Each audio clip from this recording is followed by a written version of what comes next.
بسم الله الرحمن الرحيم إذا السماء انشقت وأذنت لربها وحقت وإذا الأرض مدت وألقت ما فيها وتخلت وأذنت لربها وحقت يا أيها الإنسان إنك قادح إلى ربك قدحا فملاقيه فأما من أوتي كتابه بيمينه فسوف يحاسب حسابا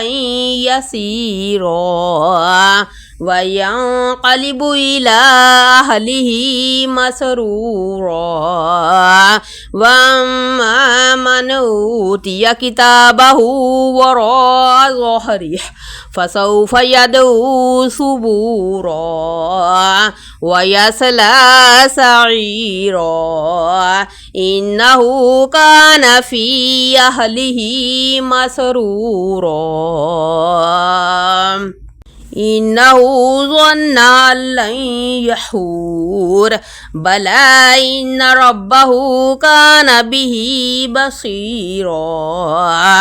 فلا أقسم بالشفق والليل وما وسق والقمر إذا اتسق لتركبن طبقا عن طبق فما لهم لا يؤمنون وإذا قرئ عليهم القرآن لا يسجدون بل الذين كفروا يكذبون والله أعلم بما يوعون فبشرهم بعذاب أليم إلا الذين آمنوا وعملوا الصالحات لهم أجر غير ممنون